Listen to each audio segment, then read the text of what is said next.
Hello, and welcome to another episode of The End of the Search. This one I call it, Are you sure you want to believe in the law of attraction? Now let me make something clear here.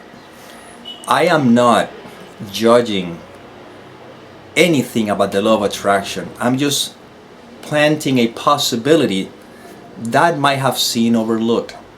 Okay? You will go with whatever you feel in your heart. But here's what I'm pointing to.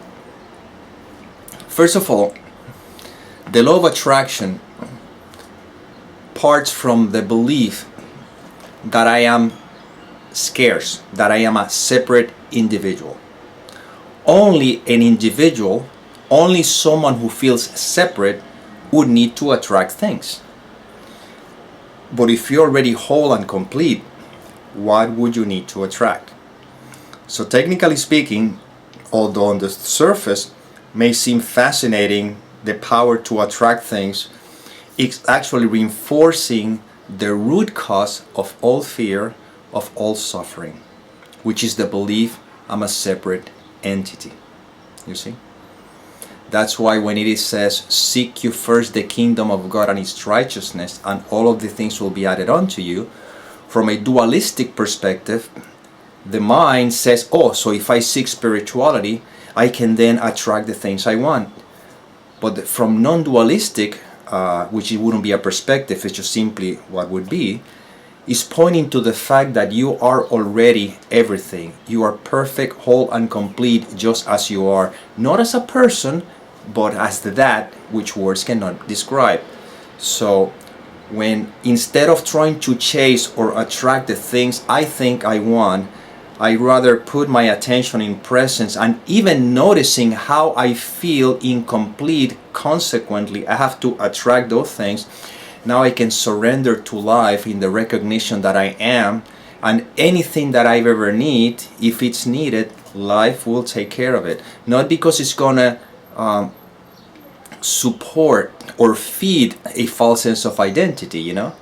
It's not like all of a sudden I want to attract all the money I want so that I can buy a Ferrari and this mansion. That'll be supporting the belief of a separate entity that feels less than, and it seems that if he has or she has the Ferrari and the mansion, it's going to add value to it, you see? Overlooking the fact that you are valued for being, you see? There's no price to what you are. But to an ego, it seems as though there's certain values, certain differences, but what you are is that which, again, words cannot describe. Call it essence, call it love, call it consciousness, but in reality, if you put a word into it, if you just label it, you have negated, because you have overlooked the fact that you are, that I am. So that's one of the traps of the wanting to apply the so-called law of attraction. The second trap, and this is the one that we have to look into, is that if I truly believe that I have the power to attract by the power of thought, well, what happens then is when a negative thought comes into mind, now I have the fear that I may attract that. You see? So I will have to constantly just look at the mind, making sure that everything is positive, because if I have a negative thought, I can attract that. You see? And the challenge with that is we believe that we are the one, or we were taught that we are the one who thinks the thoughts. But we don't think the thoughts. Thoughts appear according to the conditioning, according to whatever. The thing is that there's a difference between believing in them, giving them power, and therefore try to say I want to attract something I want, you know, but then being afraid of them at the same time for fear of may I attract something I don't want, you see? So there's this fear, this conflict internal conflict now going on, because from one end I want the power to attract what I want, but I'm fearful of the power that it may seem to have, which it doesn't have, but I have given it to, by the power of the belief, that I can attract the opposite. And then on top of that, if I find myself dealing with a situation where I don't seem to be attracting what I want, Now the mind somehow convinced me that, it's because I didn't apply the law of attraction correctly. You see, it's really a never-ending game that the mind uses to keep yourself distracted from the peace that you are always. You see? So it's a lose-lose situation no matter what, you know? Because if I'm trying to attract what I want, I'm thinking that I'm scarce and I'm not happy and I need that to be happy, whole and complete. But the moment I seem to attract that, now we got another problem. I have to somehow hold it. I have to make sure that it's not leave me, that it wouldn't go away. I attract the money, but I have to figure out making sure that I can keep it. But life is a constant flow of changes, you know? Money comes, money goes. Thoughts come, thoughts go. If I don't judge them, if I don't give them any power, then I am not weighted down by the belief in thoughts, and I can simply look at them. And I don't need to be concerned about any kind of law of attraction or anything, because I know who I am. I rest in the I am, in that which is ever-present experience, and I see life happening. And what is meant for me will be, what is not meant for me will go away. Because if it's not meant for me, see, Ramana Maharshi used to say, what it's meant to happen will happen no matter what you, even if you try to avoid it. And what is not meant to happen will not happen no matter what you do about it. That's why silence is what we want to rest. Now, many people won't believe that, so they'll continue trying, continue trying. That's fine. I'm not here to tell you what to do or not to do. I'm just pointing to things that might have been overlooked. You see, do you want to keep believing that you're a separate entity and scarce? Well, then find whatever technique you need to attract whatever you think is missing in your life. Or you can remain as you are and rest in the peace that passes all understanding, meaning you're living happily while life unfolds as it will. And sometimes it appears as though you find yourself moving in the direction of getting things. Why not? But that doesn't come from fear or lack. It comes from a natural impulse, it's called inspiration, that leads you to move in a particular direction.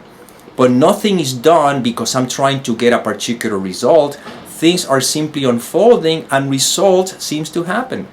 It's a paradox.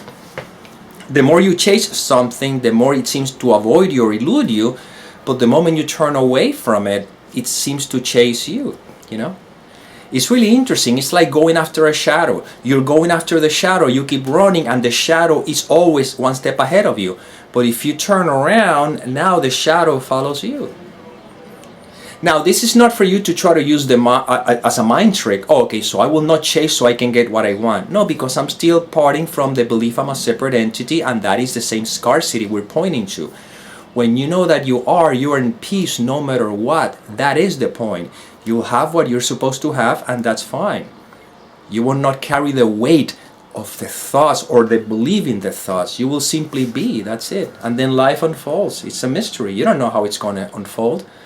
But there's a sense of tranquility, a peace, a calmness demeanor, because you know that you are and that you're taken care of. Because life takes care of life and you are life. When you believe you're a separate entity, that's when I feel that I have to attract things, and then I'm afraid that I'm going to attract something I don't want to. I got to be controlling the thoughts for fear of, when I really cannot control them.